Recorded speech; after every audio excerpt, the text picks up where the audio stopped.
Hi, everybody. Welcome to Tom and Jesse Talk Movies. I am Jesse. And I'm Tom. Before we begin, as always, programs at cshlibrary.org. If you have anything to say, any comments on some things we discuss.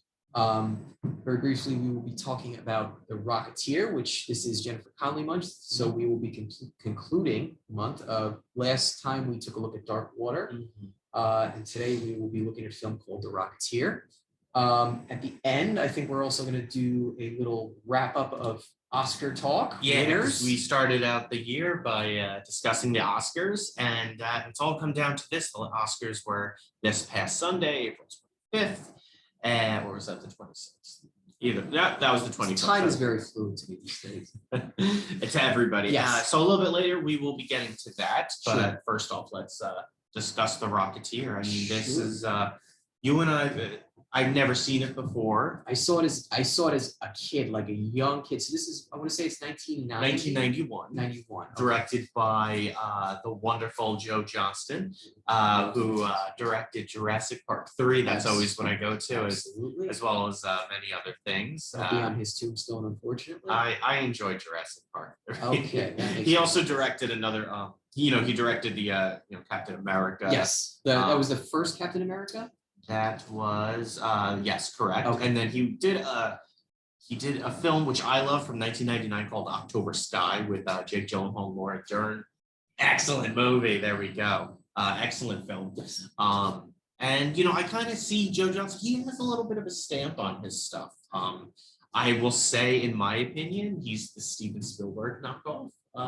Which isn't a terrible. Which isn't a thing. bad thing. But when I was watching this film, I was like, this is Spielberg. Mm-hmm. And then it's funny, Joe did Jurassic Park 3, of course, and very similar aesthetic to a Spielberg film, exploring similar themes. I mean, especially like, older Hollywood, the golden age of Hollywood. Right.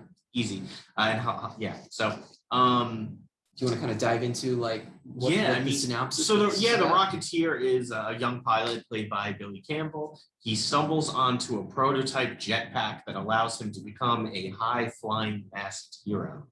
The film stars, like I said, Billy Campbell, Jennifer Connelly, Alan Arkin, Timothy Dalton, Paul Sorvino, of course, and Terry O'Quinn. Terry O'Quinn with hair. With hair, playing Howard Hughes, yes. Which is I really enjoyed him. I like this character. This was our first time watch. And what'd you think? So as we were kind of discussing on here, this is such a weird amalgam of genres. First of all, what we should get out of the way, since this is Jennifer Connelly month, there was like very little Jennifer Connelly, which is such a disappointment because she was terrific in the scenes that she was in. But she played like, she was like almost like a plot device, unfortunately. She was like the necessary character for everything to be. The damsel in distress. The damsel in distress. Thank you very much. And So I was disappointed by that because, again, like Jennifer Connelly's character was not so great because she didn't have an exceptionally large role, but she was great in that role. Yes. She looked so young. She looked so young. She's really ageless. I mean, she's like, you look at her now and she's like, I think she was probably 20 when this was shot. She's amazing. But it's such an amalgam of genres. And to me, it didn't know exactly what it was trying to be. So in essence, from the synopsis, you kind of get this as a superhero film in a way. Yeah. But there's not a ton of action. I mean, the action normally with the Rocketeer performing any sort of heroic action is not until the very end of the film. So it's not really a traditional superhero movie. It's a sort of romantic drama, I guess, between Jennifer Connelly's character, who doesn't have a sizable role, and... Yeah, isn't it funny? It's not a sizable role, but we spend a lot of time with the romance factor. Right. So and then it's also part slapstick comedy, which is weird because action film. So it was such a weird blend of genres, and I didn't think that it did any one particular thing well. which was disappointing because I happen to love the aesthetic, which I know is something that you want to get into. Yeah. I love that 1940s aesthetic. This is a film that kind of takes place really in the midst of World War II. So I thought that was really interesting. But there was so much around it that like I felt like it could have been great and it just wasn't. And Yeah. I get this was like an antecedent of like so many other superhero films that would come later. Yes. One of the things that I want to discuss is this is a movie that's rated PG. And content-wise, I'll say I was very, very surprised without giving too much away.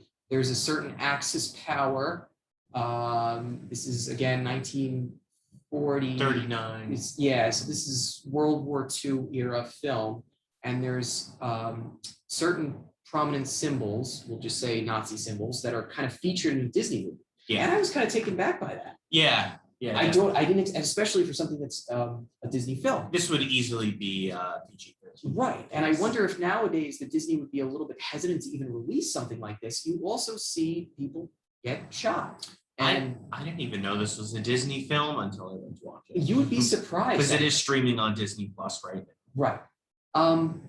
So overall, and decisions that characters made without getting into specifics, because I don't want to reveal, I felt like some of it was really poorly written. And I'll give you an example of a scene. So Alan Arkin he's a mechanic who's also Billy Campbell's sort of confidant. They're friends, they work together. Billy Campbell's he's in aviation, he flies. Yeah. And they stumble upon this device that's being developed for the Allied soldiers. Howard Hughes is developing it, and it's a rocket. And so Billy Campbell just happens to stumble on this rocket, and of course there are very evil and powerful people that are then sort of working against Billy Campbell. They want to secure that device. And so there's a scene where they're in a diner, right? And Billy Campbell's being interrogated, and they grab Alan Arkin's character, and they're trying to get information about Jennifer Connelly's whereabouts. Yes. And they bring Alan Arkin over to the hot grill, and they're about to put Alan Arkin's head into this very, very hot grill, which would kill him. Let's be honest. Yeah. And there is no act of heroism from the protagonist, from Billy Campbell, from any of these secondary characters that are just looking on as Alan Arkin's head is about to be pushed in. Yeah. They're saved by one of the villains looking on the wall and seeing Jennifer Connelly's phone number, her character's phone number written on the wall, which is the impetus for them saying, okay, we're not going to harm Alan Arkin. Yeah. But like for a superhero movie, that's really predicated on heroism. Yes. Like he doesn't really do it. You almost just watched your best friend die. So I was like, that was one of those things in the plot. And there were so many other instances where it's like, you could have, and again, it was kind of a forced superhero. Right. And I guess there always has to be a suspension of disbelief. But again, Billy Campbell's character, he's not in essence a superhero. He has no superpowers. He's not superhuman. You could have harmed him in such a way where he's human and he's not indestructible, is what I'm trying to say. So there were so many moments like that where I was just kind of scratching my head. I didn't think it was a very well-written film. Did not think. I did not think. I kind of like Alan Arkin as an actor. I don't know where he fit into this.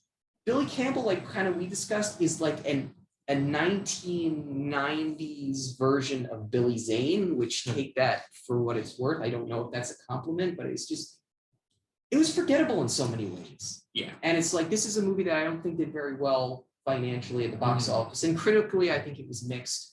There has been a very vocal movement now, as I was reading on Wikipedia, to try and sort of put interest back into this film. And actually, I think Disney Plus announced a prequel or quasi-sequel to this film. I think I heard that too. But if you were to ask me, my honest opinion, this is something that I would kind of leave to die. I don't think that you would personally need to reignite the franchise. I'm curious to hear what you have to say. Yeah, I liked it even less than you did. I can say there was definitely a total lack of interest in the film. I was like trying to be on board. I mean, the movie opened and I already within the first, again, with the directing, I was a little confused as to what was going on because there is some parallel action going on, in the beginning with, the Billy Campbell is flying this plane. Everyone's like, oh, he's doing it, and then there's also this robbery car chase going on simultaneously. And then I think I looked away from the screen for a second and I'm like, wait, I had to rewind. I'm like, okay. I have to say I think that for me personally, that was one of the most deft filmmaking techniques of the entire thing, because I love that the way the stories were interwoven. I did feel like I had to pay a considerable amount of attention during that scene because, like you said, I felt like I would lose focus or I would lose kind of. I was kind of like, what was going on? I mean, I went into this movie kind of blind. I just read a quick, I went on imdb.com and just kind of I didn't really know much. I'm like, is it a superhero movie or is it not? And when I say lack of interest, it's, I guess, the time period itself. I'm not crazy into the old, days of Hollywood. That was something back in college. We took a film classics course, and I'm glad it was just a course. I think it's important to know where film comes from, but I don't want to keep revisiting it. And it's just not an interesting thing for me. We've come very far. So I'm definitely very much a modern person when it comes to, movies. And just something about the 40s, it kind of goes over my head. I'm just like, all right, whatever. It would be equivalent to watching a football game for me. I'm like, there's a lack of interest here. Okay. So I tried to get on board with the story, and I just don't think the story was anything great. I feel like this is one of those movies that was flashy and little substance. Billy Campbell as the lead character, I was not really grabbing onto. The style of the film is definitely meant to, it's corny in a set by today's standards, but if you're watching it, they did a great job of capturing that time period. But I can tell you, I'm just not into that style of acting. It's very dramatic and hammy, yes. And just the way the characters interact and move funny. It's almost like a cartoony feel, and this felt very childish as well. It felt like a childlike movie for adults. And I wonder if it was almost tailored in that sort of fashion to sort of open it up. This, again, is a Disney film. Yeah. Maybe they tried to market it in such a way as this is going to appeal to kids and parents. This totally reminded me of the Captain America, the First Avenger, which I'm not crazy about. I think that's a terribly boring movie. And and I mean, again, cool little things sprinkled in there, in Captain America, okay, Alan Arkin is cool. Timothy Dalton, he's playing. You brought him up. Yeah, I love Timothy Dalton, but he's very much the same actor and everything. And he's I've seen him in other roles like this where he's, how can I describe him? He reminds me of that cartoon Looney Tunes character who has the long mustache and would go like this. Right. That's who he is. If he's not playing James Bond, he's the 1940s James Bond villain. And I'm just like, dude. But he did his job, no doubt. And Jennifer Connelly, yes, we chose this movie because it was a movie of hers that we were we kind of always wanted to see this. And, let's just dive into something that, I can tell you this is a genre of film I'm not into, but I always like to explore everything. I like to be open. When I was in high school, I just watched scary movies. And now I've branched out into other genres. I love a drama, and I never thought I would branch out, but it's how do you know unless you watch it? And I think it's really important as, a movie fan to really just, sometimes you just got to jump in, go in blind and, just see what happens. Because I've discovered some of my favorite movies by just walking into the theater being like, I don't know if I'm going to be into this, and walking out going, I'm so glad I watched that. And you learn so much. But I didn't feel that way about this. And I think, admittedly, I want to say that when we were kind of going through Jennifer Connelly's filmography, I think we both maybe had the idea that she would have more of an impactful role in the story. And I think you really said it best, damsel in distress. This is the epitome of every older would you use the word noirish? Sort of. Maybe like old Hollywood, old age. Right. Every trope that exists is in this movie, and Jennifer Connelly is that damsel in distress. There's literally a scene when she's climbing up like a ladder to a helicopter, and like the bad guy's dragging her around. Right. It's like, come on, oh, I gotta go get her. And again, like, perhaps this was an ode to 1940s, 1930s Hollywood, and that's fine. And and that's fine. It does nothing for me though. And just going back to some of the things that now you got me thinking, because it's like, what was this movie trying to be? Because again, it's kind of hammy and so the primary antagonist would be Timothy Dalton. Yes. And then you have this very Paul Sorvino as well. Paul Sorvino. Like, I didn't understand, like, there were so many different factions. There's that a were bit of a thing with him later on that were trying to secure this one device. Right. And you also have this grotesque and deformed hired gun. Yeah. Who is almost something out of like Dick Tracy with Warren Beatty. Dick Tracy is an excellent comparison to this. So I'm thinking, okay, that's hammy and that's silly, but then it's like you see the Nazi imagery and you see people getting shot, and you're just like, well, who is this supposed to appeal to? So I didn't get because I remember there were action figures. I had the action figure, and I'm watching this. I'm like, I don't know how this wasn't like right. Who are we? Who is this really for? And I mean, to answer that question, my best guess is that it is for people who love the golden, movies from the 20s, 30s, and 40s when movies just went into dialogue, when we were getting when we transitioned out of silent picture to sound. And there are some interesting cameos. I don't know if you caught that there were certain, I think Fred Astaire, like there are certain major Hollywood players from the time period that have cameos in the movie. And I think it's fine to do like this is for a specific audience where it's like, it is a love letter to old Hollywood, and that's cool. But aside from that, it's like all you have is a bunch of homages. Right.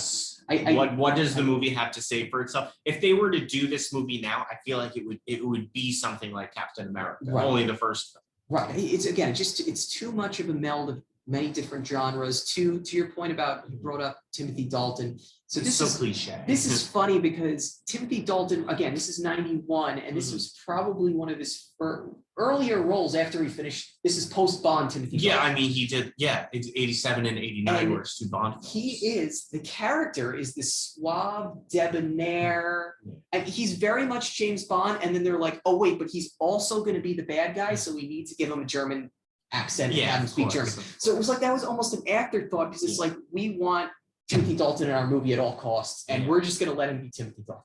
Yeah, exactly. Just a very strange mix. I think where we differ again is the aesthetic. I thought was awesome, and I think that that's maybe one of the things that captivated me, and it kept my interest. And I could see that the movie captured that spot on. And so I wanted to see it because I kind of wanted to keep living in that world, but everything else around it was forgettable. Yeah. So it's a one-time watch. I loved it from my childhood, for some 27 years ago, but I wouldn't see it again. I would not watch this again. But hey, if you're into that part of like Hollywood, go for it. Why not? It didn't really appeal towards me. Right. As far as the taste issue, I tried to be open-minded, but I was like, yeah. And again, it might be interesting to see like exactly how Disney is very different as a corporation today, where everything is kind of PC and bubbly and warm and happy. And it's like, this is a grittier side of Disney. And I was really surprised to see their name kind of stuck onto this content-wise. Okay, so I think we want to get to what you're really excited to talk about, which is going to be the Oscar material. Yes, so we will talk about the Oscars of 2021. So this was a really interesting way to do the Oscars. I mean, this was all, how can we say, there wasn't really any primary host again, which is fine. And it was, a bunch of people in a room again. They were, maskless at tables, but abiding by, of course, the rules. And, but this is really like I think this was the 93rd Oscars. And this was really a first where it was like the majority of movies nobody's heard of. Mm-hmm. And I think it's still fine to do an Oscars for that, no problem. But this year's Oscars, this is the first time in probably 10 years I've shut them off. And this is like, as a backstory, this is an event for you. I mean, you're the type I get of person, really excited. You do. You have I get really parties, excited. you invite people over. I do. Normally I invite people over and we watch it. And you know, I try not to get caught up in like the trophy giving and stuff. To me, the Oscars should really be about celebrating art and stuff like that. And you could definitely have fun with it. And it's cool to see, oh, what performances stand out and so forth. But you know, you have actually helped me really put a lot of the Oscar stuff into perspective, where a lot of it is there's a phoniness to it. I think I feel bad that I'm the cause for dampening that. No, and it's like there felt like there was a phoniness to it, and I mean like where the ceremony itself felt kind of forced, and I think maybe you know, I'm glad they did it, but I think maybe skip this year, right. because it definitely was a very forced kind of event, right. And it just felt like we have to do this, and you know, okay, that's fine, you know, but a lot of these movies were indie films, and that's great. I think, you know, indie films, not knocking them, but not a lot of people know who they are. And I mean, you know, we're coming out of a pandemic slowly, and that's understandable. But it just, overall, I was just like, I'm not really enjoying this. A lot of these movies, I try to branch out. The majority of them I'm not interested in seeing. I felt that a lot of these movies were very similar with similar themes, and those themes are important, no doubt, but I was just like, it forced is the best way I could say. But you know, so anyway, enough of my you know, blabbering. Let's go over the winners. And so, you know, let's go. Best Picture was Nomadland, which is the one that Frances McDormand was in. This was a movie I had zero interest in. Still have zero interest, and still do. You know, Best Director was Chloe Zhao, who she directed Nomadland. I really enjoyed her speech. She seemed really humble, very real, down to earth, and you know, that's the kind of stuff I like. That's refreshing. It's refreshing, and you know, look, Meryl Streep is an amazing artist, no doubt. Everyone loves her. But you know, it comes a point where it's like, okay, here's another one for Meryl Streep. Right. And that's kind of how I'm feeling about Frances McDormand. And I think, you know, hey, a performance is a performance. But this is all subjective at the end of the day. But when you have people who are like, hey, this is my first time, first filmmaker, you know, I've never done anything, I'm winning an award. That's really exciting. Right. You know, it's not as exciting to see Frances win another award. I mean, I'm sure she's a great actress, you know, but it just, and sometimes listening to some of the A-listers' speeches, I mean, it just get a little off-putting. Right, it's off-putting, let's just say. So I like hearing stories like Chloe's house. That was great. Right. And I was like, good for her. That's really cool. You know, so, and then yes, Frances won actress in a leading role. Right. You know, but I personally would have liked to see it go to Andra Day. She was in The United States versus Billie Holiday, just because she's a singer, and to transition into something like that, I think it's really interesting. I think that would have been cool. I mean, we saw Frances McDormand in 3 billboards already. Anyway, moving on. Actor in a leading role was Anthony Hopkins for The Father. Phenomenal actor, you know. And I haven't seen the movie. I think the subject matter is pretty darn sad for that. I can't keep watching movies about Alzheimer's. They're just too sad for me, and I can't do that. I'm sure it's a fine movie. Excellent, you know, performance from Anthony Hopkins. Yeah. So I can't do that subject matter either. That's difficult. Yeah. Actress in a supporting role was Yoo Jung-yoon from Minari.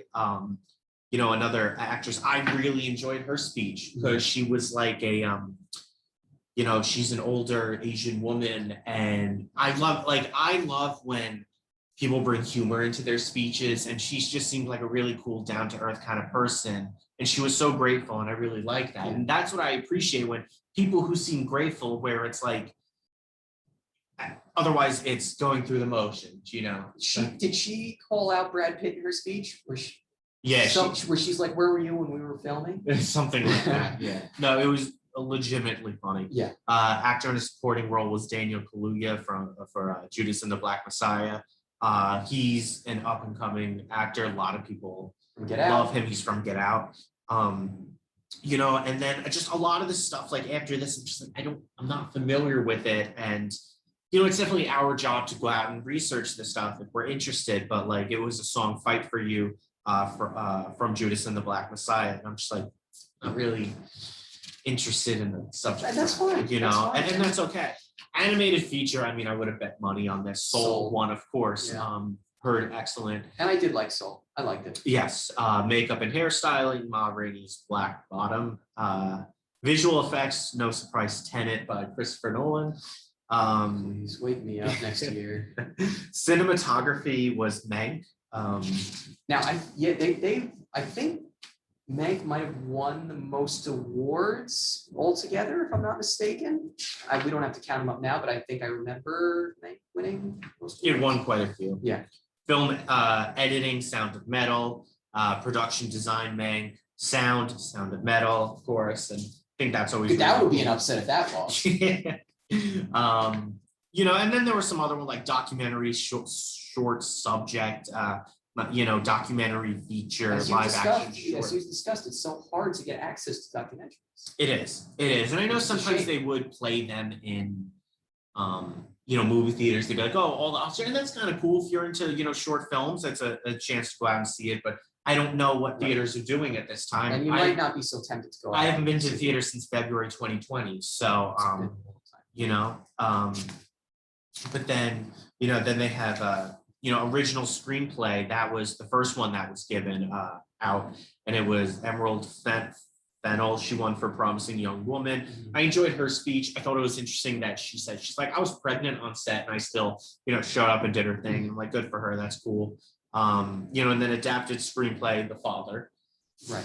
And then, you know, original score, Soul, and costume design, Ma Rainey's Black Bottom. So a lot of films that I just felt they had similar themes, and I was just like, okay, that's cool. I would like to see the Oscars be more diverse in what they choose to nominate. I'm not saying Godzilla versus Kong should be nominated, but specifically this year, it was a lot of the same kind of stuff. Right. And I, like you said, I don't know if maybe it's just the circumstances, what's going on in the world right now, but it just seems it's difficult to watch a group of people get up on stage and like pat themselves on the back with everything. Of course, so of course. Like, maybe that's the turnoff. And that's kind of what really upset me. I mean, I'm not going to get too into it, but like in this year's Oscars, I felt especially was a lot of patting each other on the back, and it was a lot of. It just seems. It felt there was a lot of entitlement. I'll just say. So. I'm going to be honest. I didn't even watch it. I watched the highlights of the show because I'm like getting the bullet points. I just like I wasn't in the mood this year though. Any other year, I mean, I really get into this. You know, I have people over, we get food, and it's exciting. I try and go see the movies, but it's like again, every once in a while, there's a couple of years where I'm like, yeah, nothing's really grabbing me, and then the next year, I'm like, oh, there's 5 movies that I want to go out and see. You know, I would out of all of these, I'm interested in The Trial of the Chicago 7 and Minari. You know, but I have no interest in The Father. I can't watch that. And it's, you know, for me, it's something even a little bit different where I don't have Netflix, I don't have HBO Max. So it's like, for me personally, while I think it's great that these movies are accessible in some of those ways, you can't really go out to the movie right now to see them. And I don't have access without paying a monthly fee to see these movies. So for me too, it's like I'm a little bit blocked off in that regard too. So maybe that's part of the reason why my interest didn't peak more. I am certainly hoping for a return to normalcy next year, God willing. And then I can definitely see myself getting more passionate and like getting ready to be gung ho and go out to the movies again. But I don't need to tell you or you that the world is such a different place right now. And the movie going experience has just been completely altered, and like maybe that's one of the reasons why it's like my head is just not in. No, absolutely. And, to an extent, me too. But I watched them anyway. And I'm like, you know what, let me learn more about these movies. Let me familiarize myself. And, after an hour, I was like, no, I'm good. Just because I felt like this year specifically, we really took away from a lot of the speeches, it felt like a bunch of people in a room going like, yeah, we know, we're so great. And then you had people go up there like Chloe Zhao, who won for Best Director, where I was like, see, this is why I watch the Oscars, and it just seems less and less about the movies themselves, and it seems more about like other And that's stuff. that's really the beauty. And one thing that I do like is that certain movies that maybe, like you talked about, independent movies that wouldn't ordinarily be recognized. I think it's awesome that we do get to kind of shine a light on those movies, because one of the glorious parts of Hollywood is like the reason why at one point I fell in love with Quentin Tarantino was because he was a guy that was like working out of a movie theater, and like he wrote a script and he scrounged money together and he wrote a movie which became Pulp Fiction and Reservoir Dogs, which are maybe two of the most renowned crime thrillers ever. And he started from nothing. So it's cool to see that Hollywood isn't just this machine that churns out these $700 million Avengers movies. There's more to it than that. Absolutely. It's nice when you can kind of highlight the underdogs. Exactly. So, but I look forward to next year. I will never stop watching the Oscars. I can't always promise I'll watch them all the way through, but I always want to get my feet wet. I'm interested as a movie lover. I'm interested. The Oscars used to be more about celebrating movies, and it just felt like this year we kind of took a detour. And I was kind of, as a movie watcher, and I was definitely a little upset with the show itself. But until next year. Until next year, it'll be better next year. Exactly. And I would like to get to the theater this year. We will see. But yeah, so that's that. Sure. So we covered a lot. We covered a lot of ground. We did. So that's it. That's it for today. We will be back, mid-May. We're going to discuss the films of Steven Spielberg, specifically. Talk about another marquee director. Yes. This is a nice segue to him. Yes.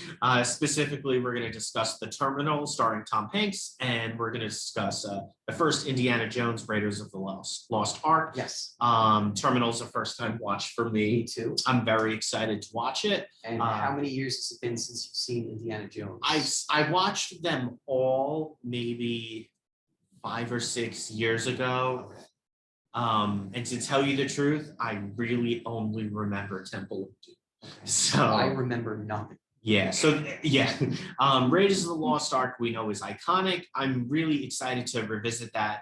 It's definitely an action adventure film, but it's iconic. So Shia LaBeouf is not in it, which is fantastic. I'm gonna be open-minded. I'm excited. Yes. And it's Spielberg. Really can't go wrong with Spielberg. So great. We hope that you'll be joining us at that point. We really look forward to bringing you that show. For now, if you have any questions, comments, concerns, programs at cshlibrary.org. Thank you as always for watching, and we will see you next time.